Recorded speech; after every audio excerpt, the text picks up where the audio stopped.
The channel. இப்போ ரீசெண்டாக தமிழ்நாடு அரசு ரேஷன் கடையில் வந்து சேல்ஸ்மேனுக்கும் கட்டுனர் பணியனுக்கும் அனௌன்ஸ்மெண்ட் விட்டுருக்காங்க. ஸோ இதை வந்து எங்கே எப்படி அப்ளை பண்ணணும் அப்படின்னு சொல்லிட்டு இந்த வீடியோவில் பார்க்கலாம். இது வந்து அப்ளிகேஷன் பார்த்தீங்கன்னா ஃபுல் அண்ட் ஃபுல் ஆன்லைனில் தான் அப்ளை பண்ணணும்.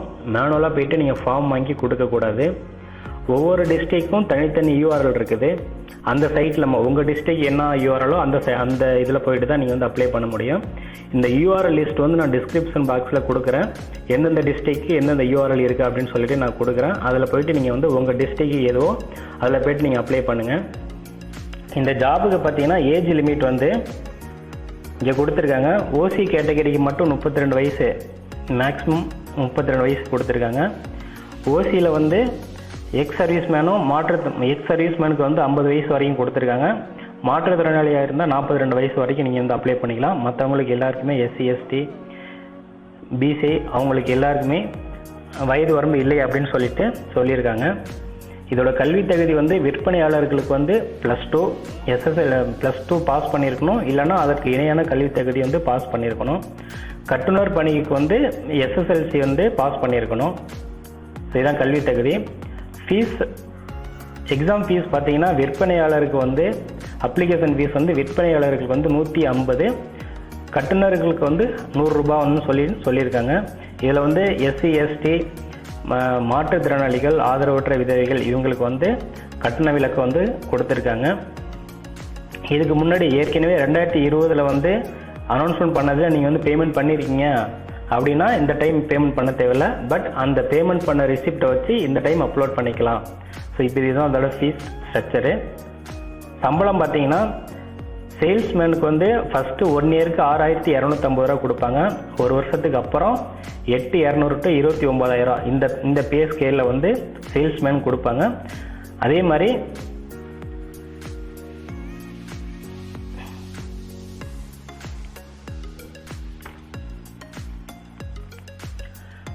கட்டுனர் பணிக்கு வந்து ஃபஸ்ட்டு ஒரு வருஷத்தில் 5500 கொடுப்பாங்க. ஒரு வருஷத்துக்கு அப்புறம் 7800 to 26000 இந்த ரேஞ்சில் தான், இந்த பே ஸ்கேலில் தான் வந்து சம்பளம் கொடுப்பாங்க. ஸோ இது எப்படி அப்ளை பண்ணுன்னு சொல்லிட்டு இப்போ பார்க்கலாம். ஸோ உங்கள் டிஸ்ட்ரிக் யூஆர்எல் எந்த கரெக்டான சைட்டோ அந்த சைட்டுக்கு ஓப்பன் பண்ணிடுங்க உங்களோட டிஸ்ட்ரிக்கு. இங்கே போனீங்கன்னா எல்லா சைட்டும் இதே மாதிரி தான் இருக்கும், எல்லா டிஸ்ட்ரிக்கும்.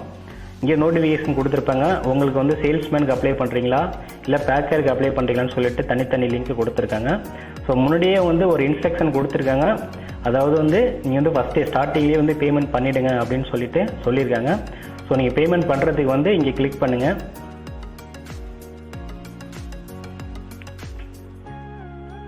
சரி, ஃபீஸ் பேமெண்ட்றது இங்கே இருக்குது, இங்கே கிளிக் பண்ணுங்கள்.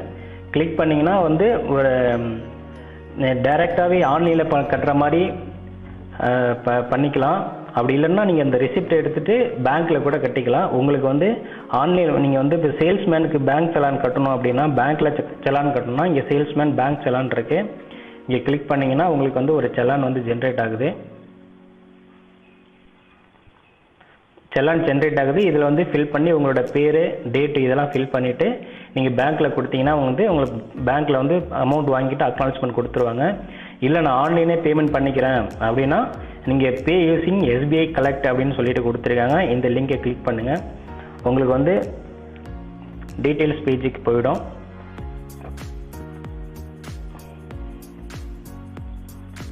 இங்கே போனதுக்கப்புறம் இங்கே வந்து ஒரு டிக்ளரேஷன் கொடுத்துருக்காங்க, டேர்ம்ஸ் அண்ட் கண்டிஷன். இதை டிக் பண்ணிவிட்டு ப்ரொசீடுன்றதை கிளிக் பண்ணுங்கள்.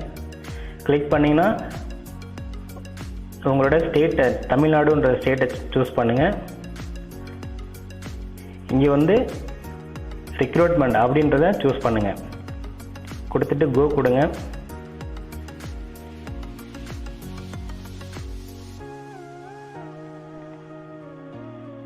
இங்கே எந்த டிஸ்ட்ரிக், உங்களோட எந்த டிஸ்ட்ரிக்கோ அந்த டிஸ்ட்ரிக்கை வந்து சூஸ் பண்ணுங்கள். கொடுத்துருப்பாங்க. கொடுத்துட்டு சப்மிட் கொடுங்க. கொடுத்தீங்கன்னா சேல்ஸ்மேனாக பேக்கரான்னு சொல்லிட்டு கொடுத்துருக்காங்க. நீங்கள் எதுக்கு பேமெண்ட் பண்ணணும் அப்படின்றத கிளிக் பண்ணுங்கள். கிளிக் பண்ணிவிட்டு அட்வர்டைஸ்மெண்ட் நம்பர் இங்கே கொடுத்துருப்பாங்க. அட்வர்டைஸ்மெண்ட் நம்பர் வந்து இதுதான் அட்வர்டைஸ்மெண்ட் நம்பர் 1-2022. ஸோ கொடுத்துட்டு உங்களோட நேம் கொடுத்துருங்க, அப்புறம் டேட் ஆஃப் பர்த் கொடுத்துருங்க, mobile number, email ID, amount ஆட்டோமேட்டிக்காக வந்துடும். ஸோ ரிமார்க்ஸ் இருந்தாலும் ரிமார்க்ஸ் கொடுத்துரு. ரிமார்க்ஸ் வந்து ஒன்று கொடுக்க வேணாம், இல்லைன்னா சேல்ஸ்மேன் உங்கள் சேல்ஸ்மேன் அப்ளை அப்படின்ற மாதிரி ஏதாவது கொடுத்துங்க. ஸோ இங்கேயும் அதேமாரி தான், உங்கள் name, date of birth, mobile number, email ID கொடுத்துட்டு சப்மிட் பண்ணிங்கன்னா உங்களுக்கு வந்து பேமெண்ட் பேஜுக்கு வந்து உங்களுக்கு ரீடைரக்ட் ஆகிடும். அதில் போய்ட்டு நீங்கள் ஆன்லைனில் நெட் பேங்கிங் வச்சு பேமெண்ட் பண்ணிக்கலாம், இல்லைன்னா கார்டு வச்சு பண்ணிக்கலாம், இல்லை யூபிஐ பேமெண்ட் வச்சு பண்ணிக்கலாம். ஸோ நீங்கள் பேமெண்ட் பண்ணதுக்கப்புறம் ஒரு செலான் ஜென்ரேட் ஆகும். அந்த செலானை வந்து சேவ் பண்ணி வச்சிங்க. நீங்கள் ஆன்லைனில் அப்ளை பண்ணும்போது அந்த செலானை வந்து அப்லோட் பண்ணுற மாதிரி இருக்கும். அந்த செலான் டீட்டெயில்ஸ் நீங்கள் என்ட்ரி பண்ணுற மாதிரி இருக்கும். ஸோ அதனால் ஃபியூச்சருக்காக அந்த செலானை வந்து நீங்கள் வச்சிங்க. ஸோ இப்போ பேமெண்ட் பண்ணிட்டீங்க அப்படின்னா சேல்ஸ்மேன், இப்போ நான் சேல்ஸ்மேன் அப்ளை பண்ணுற மாதிரி நான் போடுறேன். இப்போ இங்கே கிளிக் அப்ளைன்றதை கொடுங்க. இங்கே ஸ்டார்டிங்லேயே கேட்குறாங்க, இங்கே பேமெண்ட் பண்ணிட்டீங்களா இல்லையா அப்படின்னு சொல்லிட்டு, இல்லை ஃபீ எக்ஸம்டடான்னு சொல்லிட்டு கொடுத்துருக்காங்க. நீங்கள் பேமெண்ட் பண்ணிட்டீங்க அப்படின்னா எஸ் கொடுத்துட்டு போயிடுங்க. பேமெண்ட் பண்ணலை அப்படின்னா நீங்கள் நோ கொடுத்தீங்கன்னா டேரெக்டாக பேமெண்ட் பேஜுக்கு தான் போகும். ஸோ நீங்கள் ஆல்ரெடி இந்த ஃபஸ்ட்டு ஸ்டார்ட் பண்ண ப்ரொசீஜர் தான் இது, அதே மாதிரி தான் பண்ணணும். ஸோ அடுத்து இப்போ நான் அப்ளை பண்ணுறேன். நான் ஃபீ எக்ஸம்டடில் அப்ளை பண்ணுறேன். ஸோ இங்கே வந்து விண்ணப்பதாரர் பெயர் கேட்டிருக்காங்க. ஸோ நீங்கள் நேம் வந்து உங்களோட நேமை வந்து என்ட்ரி பண்ணுங்கள். உங்களோட டேட் ஆஃப் பர்த்தை இங்கே என்ட்ரி பண்ணுங்கள்.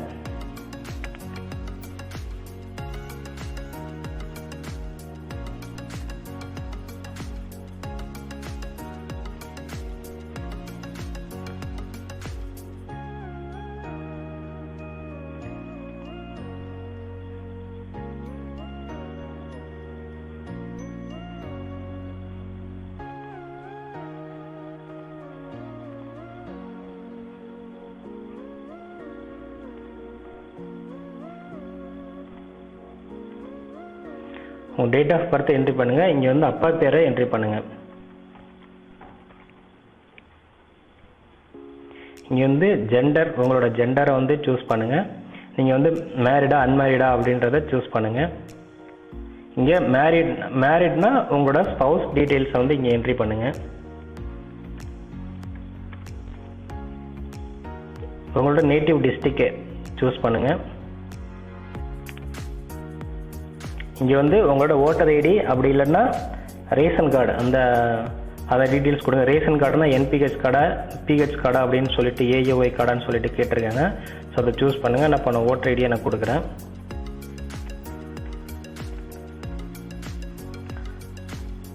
அடுத்தது ஸ்டேட் கேட்டிருக்காங்க. இங்கே அகைன் டிஸ்ட்ரிக்ட் கேட்டிருக்காங்க.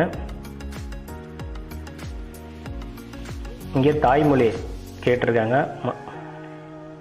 அப்புறம் தேசியம் இந்தியன் கொடுத்துருங்க.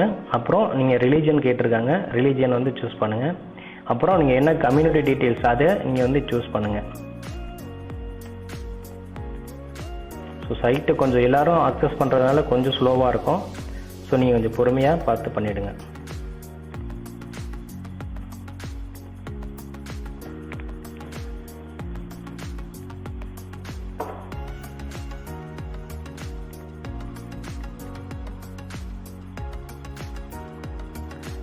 உங்களோட கம்யூனிட்டி டீட்டெயில்ஸ் வந்து இங்கே என்ட்ரி பண்ணுங்கள்.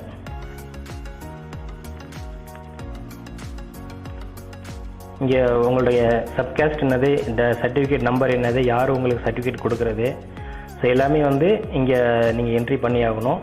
ஸோ அந்த டீட்டெயில்ஸ் வந்து என்ட்ரி பண்ணிவிடுங்க.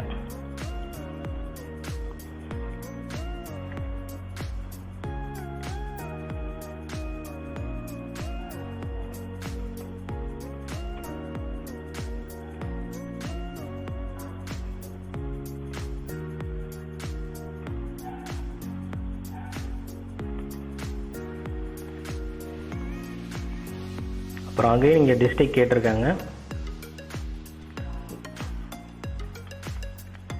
ஸோ இது வந்து கம்யூனிட்டி சர்டிஃபிகேட் அதுக்கான டீட்டெயில்ஸ் தான் இங்கே என்ட்ரி பண்ணிவிடுங்க. ஸோ அடுத்தது என்னதுன்னா நீங்கள் வந்து டிஃப்ரெண்ட் ஏபிள்டா மாற்றுத்திறனாளியா அப்படின்னு சொல்லிட்டு கேட்டிருக்காங்க. ஸோ மாற்றுத்திறனால எஸ் கொடுத்தீங்கன்னா அதோட டீட்டெயில்ஸ் வந்து நீங்கள் என்ட்ரி பண்ணுற மாதிரி இருக்கும். ஸோ நீங்கள் என்னன்னு சொல்லிட்டு அதை பார்த்து சூஸ் பண்ணிவிடுங்க. அடுத்து எக்ஸ் சர்வீஸ் மேனா அப்படின்னு சொல்லிட்டு கேட்டிருக்காங்க. ஸோ அதை கொடுத்துருங்க. நீங்கள் இதுக்கு முன்னாடி ஏதாவது டிஸ்குவாலிஃபை ஆகினீங்கன்னா அப்படின்னு சொல்லிட்டு கேட்டிருக்காங்க. இங்கே எஸ் கொடுத்தீங்கன்னா அதோடைய டீட்டெயில்ஸ் நீங்கள் என்ட்ரி பண்ணணும். இன்னொன்னா இல்லைன்னா இல்லைன்னு கொடுத்துருங்க. அடுத்து எம்ப்ளாய்மெண்ட், உங்களோட நீங்கள் இப்போ வந்து ஒர்க்கிங்கில் இருக்கீங்களா நான் ஒர்க்கிங்கா அப்படின்றத சூஸ் பண்ணுங்கள். ஸோ ஒர்க்கிங்னா ஒர்க்கிங்கிறத கொடுங்க. அதை ஒர்க்கிங்கோட டீட்டெயில்ஸ் கொடுங்க.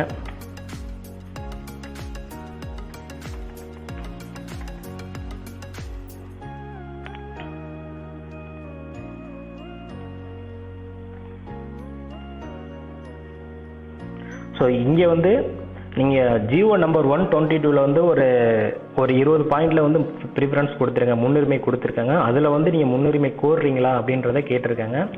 ஸோ நீங்கள் முன்னுரிமை கோருறீங்க அப்படின்னா இங்கே எஸ் கொடுத்துட்டு உங்களோட பாயிண்ட்டு இங்கே எஸ் கொடுத்தீங்கன்னா நீங்கள் வந்து டிகிரி படிச்சிருக்கீங்க, நீங்கள் வந்து ஒரு டிகிரி ஹோல்டர் அப்படின்னா நீங்கள் வந்து முன்னுரிமை கோர முடியாது. சரி, நீங்கள் 12th மட்டும் பாஸ் அப்படின்னா அதை நீங்கள் முன்னுரிமை கோரலாம். ஸோ எந்தெந்த வகையில் வந்து நீங்கள் முன்னுரிமை கோரலாம் அப்படின்றத இங்கே பக்கத்துலேயே ஒரு லிங்க் மாதிரி கொடுத்துருப்பாங்க. ஸோ நிறைய ஜிஓ நம்பர் 122 அப்படின்னு சொல்லிட்டு இங்கே கொடுத்துருக்காங்க.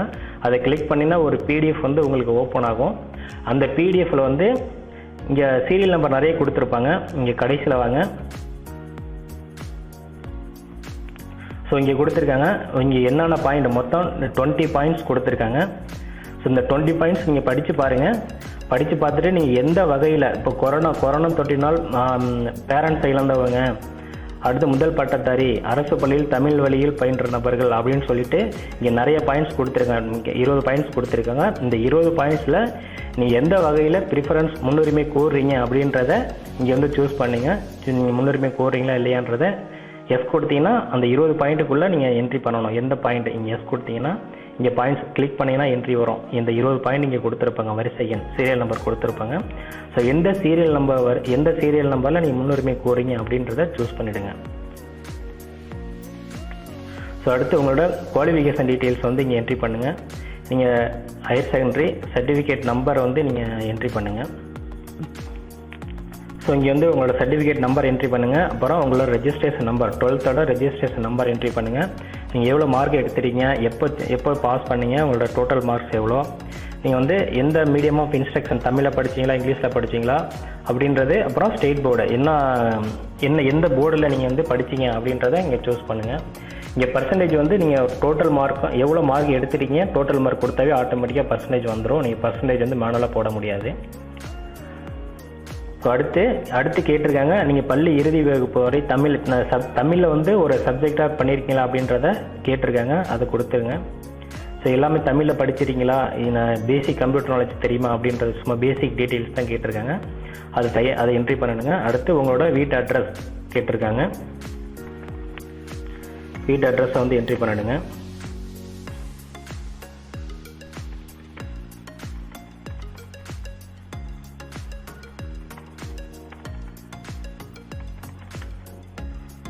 ஒரு ஸ்டேட்டு, டிஸ்ட்ரிக்டு, அப்புறம் பின்கோடு, இதெல்லாம் உங்களோட அட்ரஸ் வந்து என்ட்ரி பண்ணிவிடுங்க. அடுத்து கம்யூனிகேஷன் அட்ரஸ் சேம் அப்படின்னா இதை வந்து டிக் பண்ணிவிடுங்க. டிக் பண்ணிங்கன்னா இது அப்படியே அங்கே வந்துடும். உங்களோட இமெயில் ஐடி கேட்டிருக்காங்க. இமெயில் ஐடியை வந்து என்ட்ரி பண்ணுங்கள்.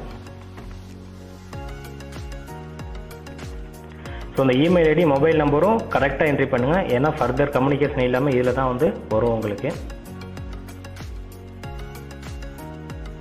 அடுத்து நான் வந்து ஃபீஸ் எக்ஸம்டடில் போனால் சரி, அதனால் எங்களுக்கு இந்த டீட்டெயில்ஸ் வரல. நீங்கள் ஃபீஸ் பேமெண்ட் பண்ணியிருந்தீங்க அப்படின்னா இங்கே வந்து அந்த பேமெண்ட் பண்ண செலான் டீட்டெயில்ஸு, அந்த என்னைக்கு பண்ணிருக்கீங்க அப்படின்னு டீட்டெயில் கேட்கும். அந்த பேமெண்ட் ஸ்லிப் வந்து அப்லோட் பண்ணுற மாதிரி இருக்கும். ஸோ அதை நீங்கள் பேமெண்ட் பண்ணியிருந்தீங்க அப்படின்னா உங்களுக்கு வந்து இது எனேபிள் ஆகும். அப்போ வந்து நீங்கள் இதில் உள்ள டீட்டெயில்ஸ் வந்து என்ட்ரி பண்ணணும். ஸோ அதுக்கப்புறம் டீட்டெயில்ஸ் அவ்வளோதான் என்ட்ரி பண்ணுறது. இதுக்கப்புறம் அப்லோட் பண்ணுற வேலை தான். இப்போ அடுத்து உங்களோட ஃபோட்டோ பார்த்தீங்கன்னா 50 KB தான் இருக்கணும். உங்களோட ஃபோட்டோ வந்து நீங்கள் சூஸ் பண்ணிவிடுங்க.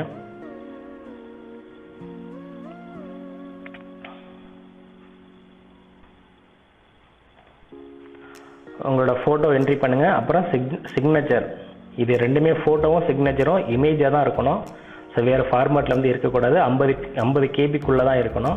ஸோ அது கரெக்டாக வச்சிங்க. அடுத்து ஃபேமிலி கார்டு கேட்டிருக்காங்க. ஃபேமிலி கார்டு அப்படி இல்லைன்னா ஓட்டர் ஐடி அதை கேட்டிருக்காங்க. ஸோ அதை வந்து நீங்கள் அப்லோட் பண்ணணும்.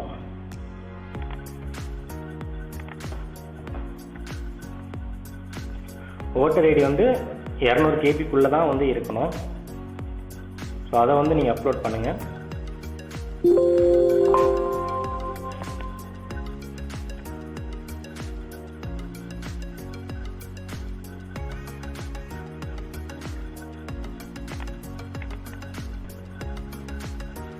ஸோ அடுத்து கம்யூனிட்டி சர்டிஃபிகேட் அப்லோட் பண்ணுங்கள்.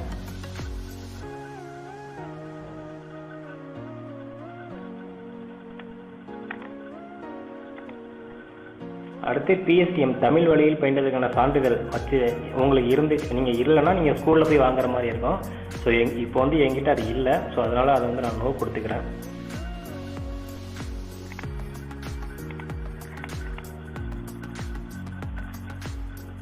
கம்யூனிட்டி சர்டிஃபிகேட், அடுத்து எஜுகேஷன் உங்களோட mark sheet, 12th mark sheet இல்லாட்டா அது இணையான கல்வி தகுதி அதை வந்து அப்லோட் பண்ணுங்கள். ஸோ இது 3 எல்லாமே வந்து பிடிஎஃப்ல தான் இருக்கணும், 200 KB தான் இருக்கணும். ஸோ எல்லாமே டீட்டெயில்ஸ் அவ்வளோ தான். ஒரு டைம் வெரிஃபை பண்ணிவிடுங்க. வெரிஃபை பண்ணிவிட்டு இங்கே கேப்சா கோடை வந்து என்ட்ரி பண்ணுங்கள். கரெக்டாக என்ட்ரி பண்ணுங்கள் கேப்சா கோடை.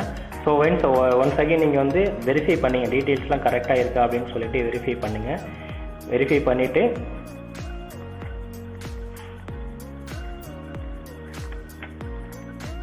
பண்ணிவிட்டு இங்கே டிக்ளரேஷன் ஒன்று கொடுத்துருக்காங்க. அந்த டிக்ளரேஷன் வந்து கிளிக் பண்ணுங்கள். கிளிக் பண்ணிவிட்டு சப்மிட் பட்டனை வந்து கிளிக் பண்ணுங்கள்.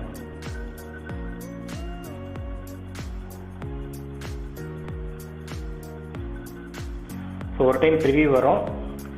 இங்கே ஒரு டைம் ப்ரிவியூ வருது. அந்த ப்ரிவியூ அப்ளிகேஷன் வந்து ஒரு டைம் வெரிஃபை பண்ணிங்க. வெரிஃபை பண்ணிவிட்டு சப்மிட் கொடுங்க. சப்மிட் கொடுத்தேன்னா மறுபடியும் ஒரு டைம் ஒரு கன்ஃபர்மேஷன் கேட்குது. ஸோ இதுக்கப்புறம் இதுதான் ஃபைனல், இதுக்கப்புறம் சேஞ்சஸ் பண்ண முடியாது அப்படின்ற மாதிரி கேட்டிருக்காங்க. ஸோ அதனால் ஒரு கிளியராக ஒரு டைம் பார்த்துக்கிட்டு அதுக்கப்புறம் வந்து ஃபைனல் சப்மிட் கொடுங்க. கொடுத்தீங்கன்னா உங்களுக்கு வந்து அப்ளிகேஷன் வந்து அப்ரூவல் ஆகிடும், அப்போ சப்மிட் ஆகிடும். ஸோ உங்களோட அப்ளிகேஷன் நம்பர் வந்து நீங்கள் நோட் பண்ணி வச்சிங்க. உங்கள் அப்ளிகேஷன் கூட நீங்கள் டவுன்லோட் பண்ணி வச்சுக்கலாம். நீங்கள் அப்ளிகேஷன் சப்மிட் பண்ணதுக்கப்புறம் உங்கள் மொபைலுக்கு வந்து ஒரு SMS வரும். அதில் வந்து யூசர் நேம், பாஸ்வேர்ட் எல்லாம் போட்டு வரும். நீங்கள் அப்ளை பண்ணதுக்கப்புறம் நீங்கள் ஃபர்தராக ஹோம் பேஜ் போயிட்டு போனீங்கன்னா இல்லைன்னா மேலே லாகின்றதை கொடுத்துருக்காங்க. ஸோ இங்கே வந்து உங்களோட யூசர் நேம், பாஸ்வேர்ட் போட்டு நீங்கள் தெரிஞ்சுக்கலாம் உங்களோட அப்ளிகேஷன் ஸ்டேட்டஸ் எல்லாம் அப்படின்னு சொல்லிட்டு தெரிஞ்சுக்கலாம். ஸோ யூசர் ஐடி வந்து அப்ளிகேஷன் நம்பர் தான் கொடுத்துருக்காங்க. பாஸ்வேர்டு வந்து உங்கள் மொபைலுக்கு வந்து SMS வந்திருக்கும். அந்த பாஸ்வேர்டை வந்து நீங்கள் என்ட்ரி பண்ணிவிடுங்க. ஸோ இங்கே வந்து நீங்கள் லாகின் பண்ணதுக்கப்புறம் உங்களோட டேஷ்போர்டு இங்கே வந்திருக்கு. உங்களோட டேஷ்போர்டு, உங்களோட அப்ளிகேஷன் வந்து நீங்கள் டவுன்லோட் பண்ணிக்கலாம். அப்புறம் லாகவுட், இது 3 ஆப்ஷன் தான் கொடுத்துருக்காங்க. உங்களோட ஸ்டேட்டஸ் இன்னும் ஸோ உங்களோட ஸ்டேட்டஸ் என்ன ஸ்டேட்டஸ்ன்றதை இங்கே வந்து தெரிஞ்சுக்கும். ஸோ இப்படி தான் நீங்கள் லாகின் பண்ணிவிட்டு உங்களோட ஸ்டேட்டஸ் தெரிஞ்சுக்கலாம். ஸோ இப்படி தான் வந்து சேல்ஸ்மேனுக்கும் பேக்கருக்கும் வந்து அப்ளை பண்ணுறது. இந்த வீடியோ வந்து உங்களுக்கு கண்டிப்பாக யூஸ்ஃபுல்லாக இருக்கும்னு நினைக்கிறேன். அப்படி யூஸ்ஃபுல்லாக இருந்துச்சுன்னா லைக் பண்ணுங்கள், கமெண்ட் பண்ணுங்கள், ஷேர் பண்ணுங்கள். சேனலை மறக்காமல் சப்ஸ்கிரைப் பண்ணுங்கள். தேங்க்யூ ஃபார் வாட்சிங்.